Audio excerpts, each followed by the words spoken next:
오늘은 하나님의 일이라는 제목으로 함께 말씀을 생각해 보겠습니다. 우리가 흔히 교회에서 이건 하나님의 일이다, 이런 식의 표현들을 많이 사용합니다. 도대체 하나님의 일이라는 게 뭘까요? 우리가 가장 오해하는 게 그런 거예요. 이렇게 세상에 나가서 이렇게 먹고 살기 위해서 일하는 거는 사람의 일이고, 교회에 나와서 이렇게 교회 일 하는 거, 그거를 하나님의 일이다, 이런 식으로 생각하는 경향이 있습니다. 아주 단순한 그 이분법적인 생각이지요. 그리고 이렇게 눈에 보이는 대로 그저 생각하는 겁니다. 맞습니다. 어떤 면에서는 그런 차원이 있을 겁니다. 하지만 꼭 그렇지는 않다는 거예요. 세상에서 우리가 먹고 살기 위해서 행하는 그러한 일들 가운데서도 하나님의 일이 있을 수 있고, 교회에서 하는 어떤 일들도 사람의 일이 있을 수 있다는 거예요. 도대체 그 기준은 무엇일까? 우리가 어떻게 하면 하나님의 일을 할 수 있을까? 그런 것에 대한 답을 오늘 한번 찾아보겠습니다. 자, 오늘 본문을 보면 예수님께서 드디어 가장 꺼내기 어려운 말씀을 제자들 앞에서 이제 꺼내서 말씀해 주십니다. 그게 이제 21절 말씀인데요. 함께 읽어보겠습니다. 마태복음 16장 21절입니다. 시작. 이때로부터 예수 그리스도께서 자기가 예루살렘에 올라가 장로들과 대제사장들과 서기관들에게 많은 고난을 받고 죽임을 당하고 제3일에 살아나야 할 것을 제자들에게 비로소 나타내시니. 무슨 얘기예요? 예수님의 그 사역의 엔딩, 그 결말이 비극으로 끝난다는 것을 제자들에게 말씀하셨다는 거예요.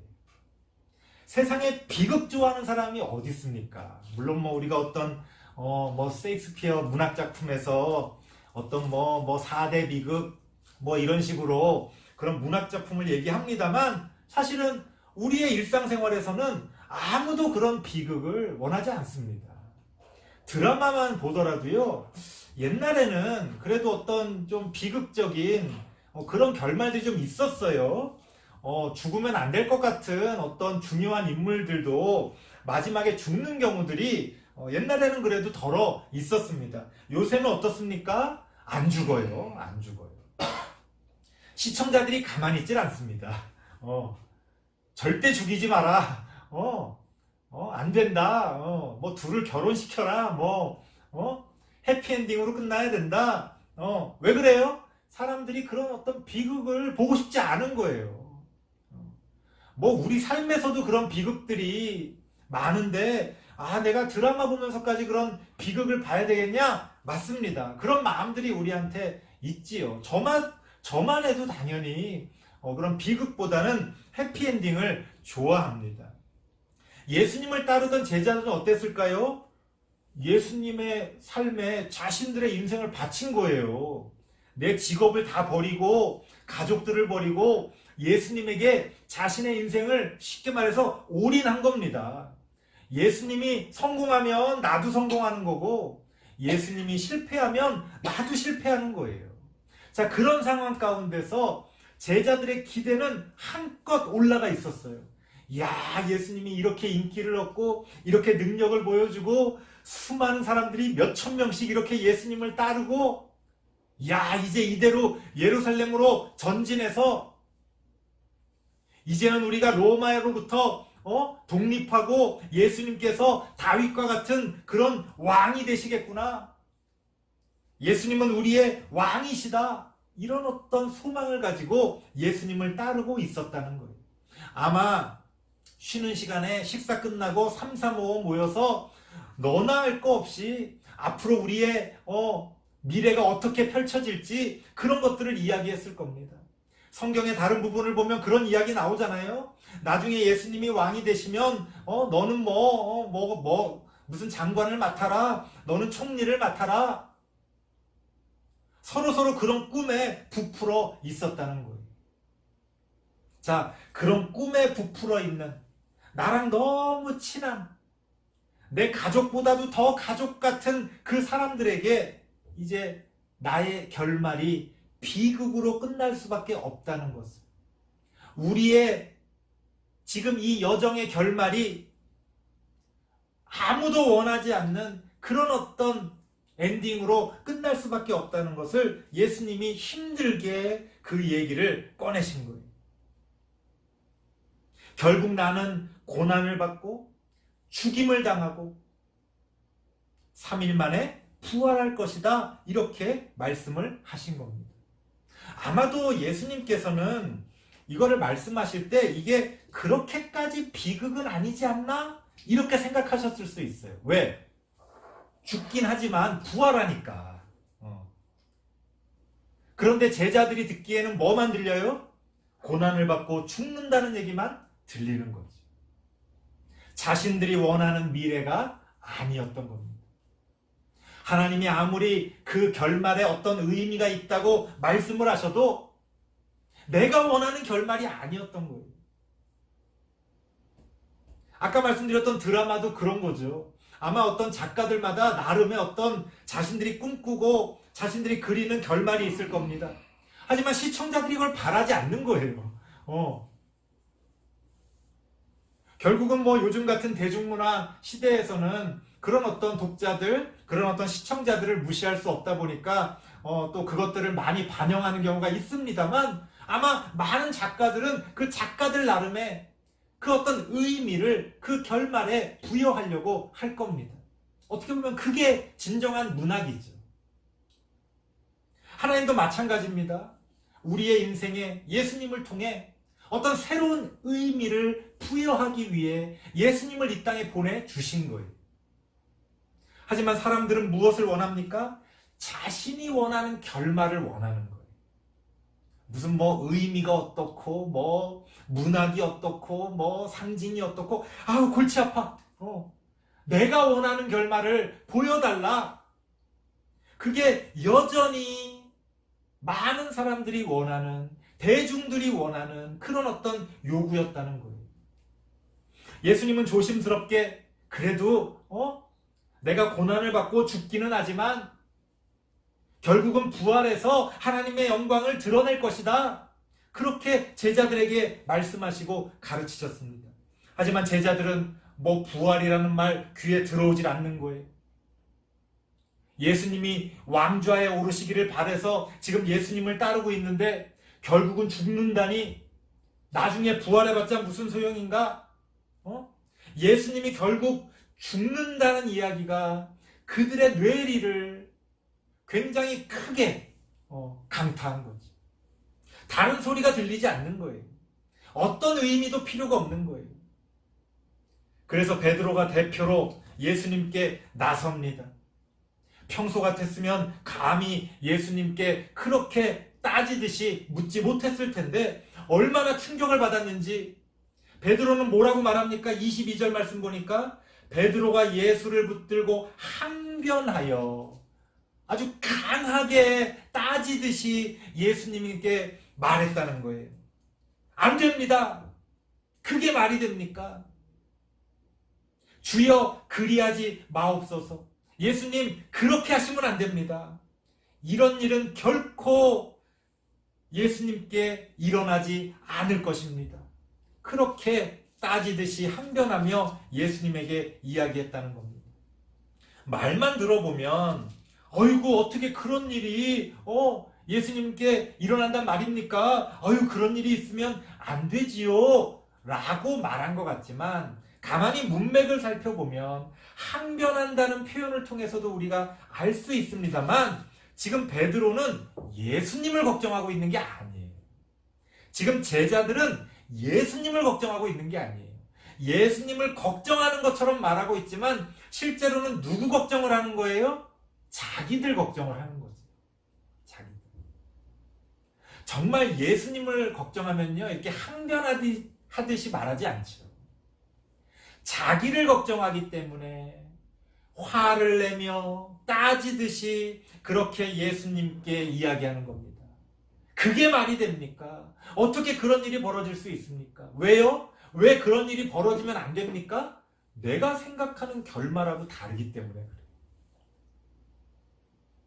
저도 뭐 수많은 소설들을 읽습니다만 읽다 보면 제가 기대하는 어떤 그런 결말들이 있죠. 어떤 것들은 그런 제가 기대하는 결말이 아닌 경우들이 뭐 순수문학 같은 데 보면 더 많이 있습니다. 하지만 내가 생각하는 결말이 아니기 때문에 우리가 거기서 깨닫는 게 있는 거예요. 어떤 새로운 의미를 찾을 수가 있는 거예요. 모든 이야기와 결말이 내가 생각하는 거랑 똑같다면 도대체 그게 무슨 재미입니까? 당장은 시원하지만 아무 재미가 없어요. 시간이 갈수록. 전혀 생각하지 않았던 스토리, 전혀 생각하지 않았던 엔딩, 그것을 통해서 우리는 새로운 의미를 배우게 됩니다. 하지만 예수님의 제자들도 그런 것들, 자신의 삶도 공고하고 힘든데 이제 그 모든 것들을 다 예수님께 바치고 예수님에게서 뭔가 자신들이 기대하는 것들을 얻기를 원했는데 예수님이 그것들을 다 마치 아무렇지도 않게 버리는 것 같으니까 예수님께 공격적으로 그렇게 예수님께 항변한 겁니다. 예수님께서 뭐라고 말씀하십니까? 단지 나를 걱정해서 하는 말이었다면 예수님이 이렇게까지 말씀하지 않으셨을 거예요. 23절 말씀 같이 한번 읽어보겠습니다. 23절 시작. 예수께서 돌이키시며 베드로에게 이르시되 사탄아 내 뒤로 물러가라. 너는 나를 넘어지게 하는 자로다. 내가 하나님의 일을 생각하지 아니하고 도리어 사람의 일을 생각하는도다 하시고. 이 사탄아 물러가라 이 말은 전에 예수님이 시험당할 때 사탄에게 했던 이야기입니다. 마귀에게 했던 이야기예요. 근데 베드로에게 뭐라고 말합니까? 사탄아 내 뒤로 물러가라. 이거는 뭐 욕도 이런 욕이 있을 수가 없죠. 이건 정말 예수님의 수제자를 자처했던 베드로에게는 도저히 입에 담을 수 없는 막말이죠. 어떻게 보면 모욕이죠.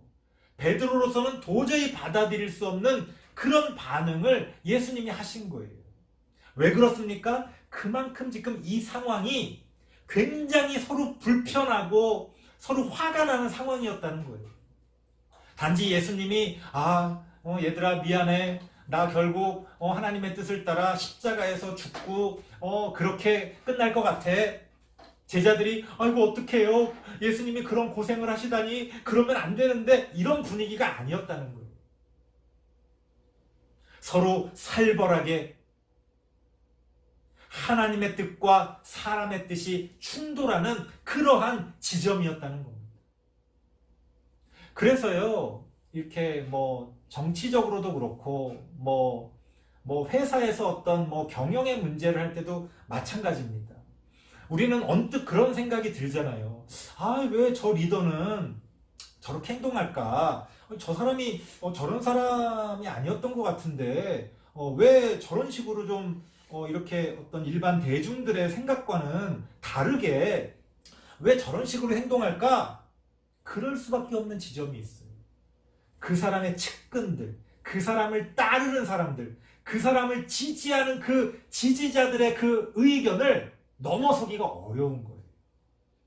그러니까 이제 여기서 이제 리더십이 무엇인지에 대한 이야기가 나오는데요. 진정한 리더십은 지지자들이 원하는 대로 하는 게 아닙니다. 그거는 전형적인 포퓰리즘이죠. 지지자들이 원하는 것을 이해하고 그것을 받아들이면서 그것을 소화시켜서 그것을 넘어서는 결과를 이끌어내는 게 사실은 리더십의 아주 중요한 점이에요. 아니 지지자들이 원하는 대로만 할 것 같으면 세상 그렇게 쉬운 리더가 어디 있습니까? 그러면 뭐 대통령도 그냥 국민투표 해가지고 모든 정책을 그냥 국민들이 원하는 대로만 하면 그러면 이 나라가 잘 되는 겁니까? 그렇지가 않다는 거예요. 예수님도 마찬가지입니다. 예수님이 리더십의 관점에서 훌륭했던 것은 자신들을 따르는 사람들에게 매몰되지 않았다는 거예요. 나를 따르는 사람들이 내가 왕이 되기를 원합니다. 나에게 충성을 맹세하고 나를 위해 목숨을 거는 나와 함께 동거동락한 그 사람들의 그 마음을 저버린다는 게 너무 어려운 거예요. 사람이 그것을 이겨내기가 쉽지 않습니다. 그래서 어리석음에 빠지는 거예요. 그래서 멀쩡한 사람들도 인기를 얻고 나면 엉뚱한 짓을 하게 되는 거예요. 그래서 그 똑똑한 정치인들이 막상 정치를 하면서 어느 정도 이렇게 지지를 얻게 되면 이상한 행동들을 하게 되는 거예요. 눈이 가려지는 겁니다.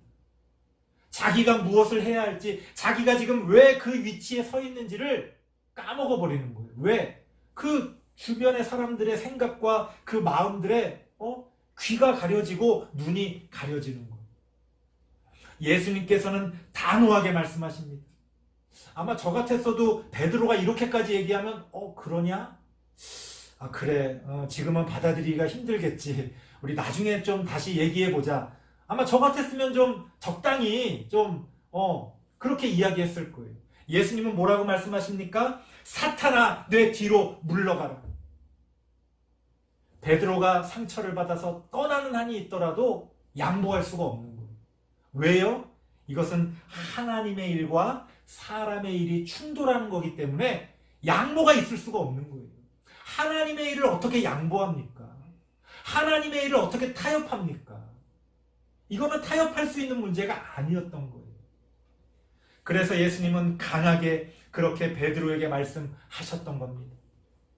바로 그 순간에는 베드로가 사탄이었던 거예요. 사탄이 따로 있는 게 아니라 제가 항상 말씀드리죠. 마귀, 귀신이 무슨 이렇게 떠돌아다니면서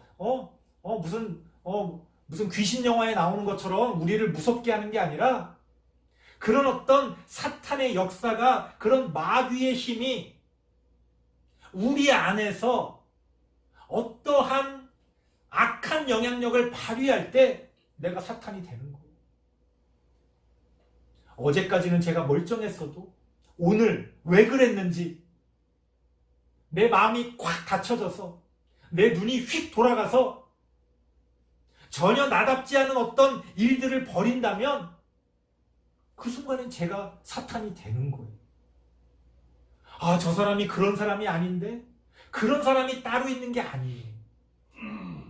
우리가 잘못된 생각에 빠지게 되면, 어리석은 감정에 휘둘리게 되면 그 순간 그 일 가운데서는 내가 사탄이 되는 겁니다.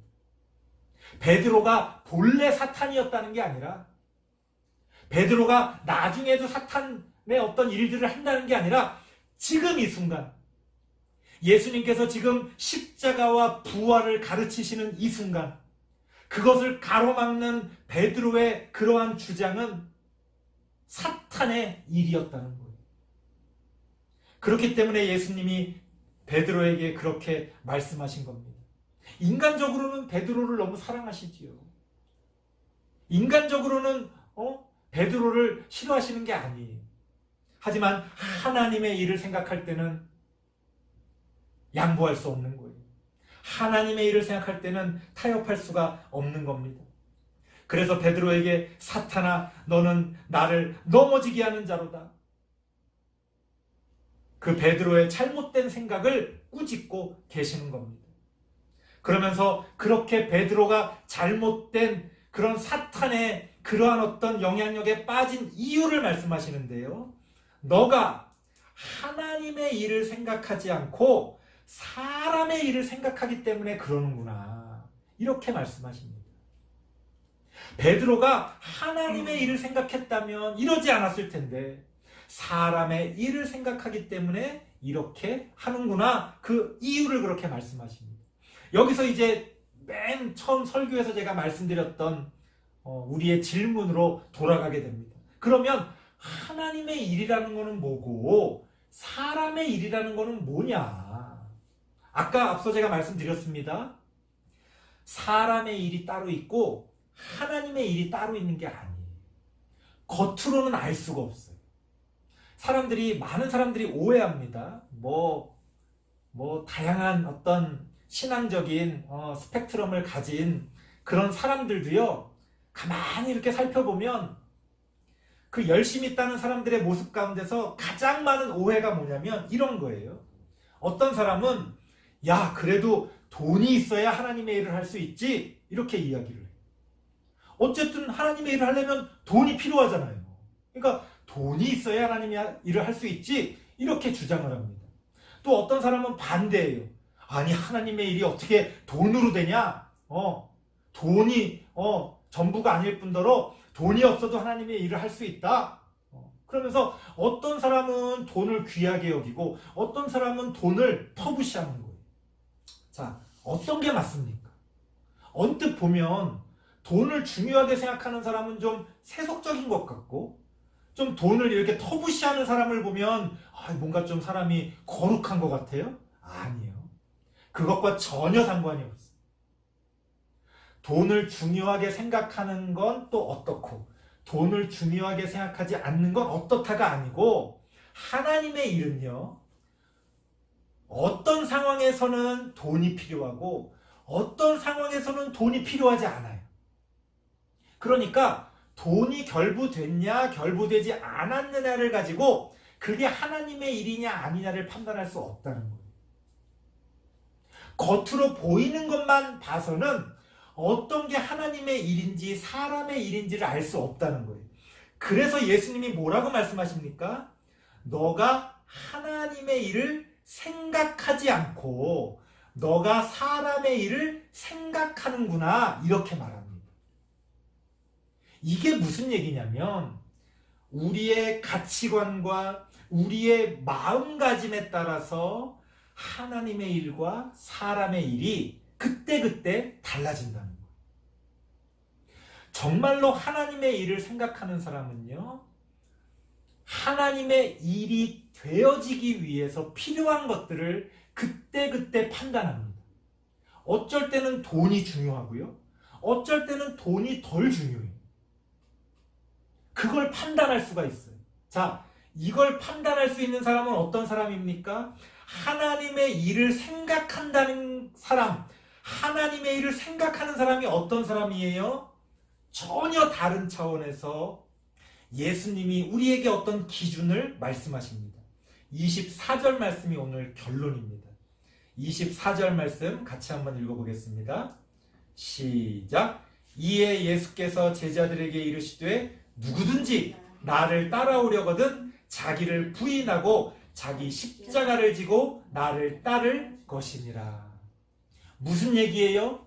하나님의 일을 생각하는 사람은요, 목사가 교회에서 교회 일 생각하는 게 하나님의 일을 생각하는 겁니까? 아니에요. 자기를 부인하고 자기 십자가를 지고 예수를 따르는 사람이 하나님의 일을 생각하는 사람입니다. 그러니까 목사가, 집사가 아무리 신앙이 좋다고 하는 어떤 그리스도인들이 교회에서 엄청난 노력과 엄청난 시간을 투자해서 교회를 열심히 해도요, 그 사람들이 자기를 부인하고 자기 십자가를 지고 예수를 따르는 사람이 아니라면 그건 다 사람의 일이 되는 거예요. 한국교회 얼마나 하나님의 축복을 받아서 성장하고 지금 몇천 명씩 몇만 명씩 교인들이 모이는 교회가 한국에 얼마나 많습니까? 세계 10손가락에 드는 교회들이 거의 대부분 한국에 있어요. 그렇게 하나님의 일을 한다는 사람들이 대한민국에 모여 있는데 왜 우리나라는 하나님의 나라가 되지를 못하는 겁니까? 이유가 뭡니까? 그 수많은 사람들이 모여서 하나님의 일을 하겠다고 으쌰으쌰 하는데 그 사람들이 실제로는 자신의 삶 가운데서는 자기를 부인하고 자기 십자가를 지고 예수를 따르는 사람이 없다는 거예요. 없다는 거예요. 그저 그 자리만 목사의 자리에 있을 뿐, 목사가 자기를 부인하고 자기 십자가를 지고 예수를 따르지 않고 있다는 거예요. 그러니 뭐 그 성도들은 말할 것도 없죠. 제가 예전에 교회에서 부교육자로 사역할 때 느꼈던 것들이 있어요. 어떤 행사를 하고, 뭐 교회에 수많은 행사가 항상 있지 않습니까? 행사 하나 끝나면 또 행사 있고, 그 일을 할 때마다 사람들은 그래요. 이건 하나님의 일이다. 그래서 누가 뭐 좀 힘들다 그러고 좀 어렵다 그러고 그래서 좀 빠지고 그러면은 저 같으면은 아이고 이게 힘드셨구나. 아이고 왜 무슨 일이 있어서 빠졌어요? 저는 그 이유를 물어봅니다. 근데 대부분요 어떻게 하는 줄 아세요? 하나님의 일을 하는데 저렇게 그냥 지각하고 빠지고 저런다고. 그 일을 하는 사람에 대한 애정이 없는데 도대체 하나님의 일은 누가 하는 겁니까? 거기서 모인 사람들이 서로 아끼고 사랑하는 마음이 없는데 도대체 그 하나님의 일은 어떤 열매를 맺겠다고 그 일을 하는 겁니까? 쉽게 말하면 사람을 위해서 그 행사를 해야 되는데 행사를 준비하다 보면 행사를 위해 사람이 존재하는 거예요. 아무도 자기를 부인하고 자기 십자가를 지지 않으니까 사람의 일이 사람의 생각이 난무하는 거예요. 그러니 겉으로는 다 하나님의 일인 것처럼 보이지만 실제로는 다 사람의 일이에요. 그래서 열매가 없는 거예요. 그리고 그 기대하는 열매가 있다고 해도 그게 하나님께 영광이 되지를 못하는 거예요. 지금 한국교회 어떤 교회에 몇만 명이 모여서 예배드린다? 도대체 그게 하나님의 영광과 무슨 상관이 있습니까? 그 교회 담임 목사가 다 영광을 받지. 야, 저렇게 그냥 설교도 잘하고 저렇게 능력 있는 목사님이 저렇게 큰 교회를 부흥시켰구나. 사람에게 영광을 돌리지 하나님께 영광을 돌리는 사람이 요즘 어디에 있습니까?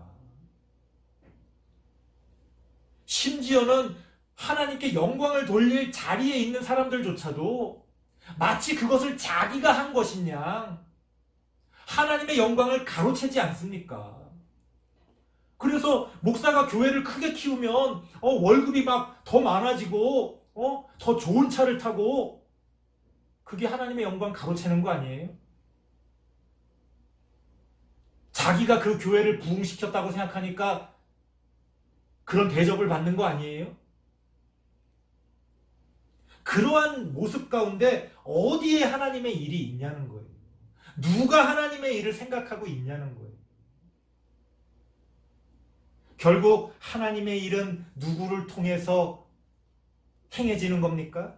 자기를 부인하고 자기 십자가를 지고 예수님을 따르고자 하는 사람들이 하나님의 일을 생각하고 하나님의 일을 이루어가는 사람이라는 거예요. 그러니까 하나님의 일을 하겠다고 자꾸 막 무슨 특별한 어떤 것들을 따로 찾지 마세요. 여러분의 자리에서 여러분이 자기를 부인하고 자기 십자가를 지고 예수를 따른다면 여러분이 하는 모든 일은 다 하나님의 일이 되는 겁니다. 그리고 겉으로 볼 때 무슨 교회에서 어떤 일을 한다고 해서 그게 저절로 하나님의 일이 될 거라고 생각하지 마시기 바랍니다. 매 순간 그 일을 하는 우리들이 자기를 부인하고 자기 십자가를 지고 예수를 따르고자 하는 마음이 없다면 다 소용없는 일이에요.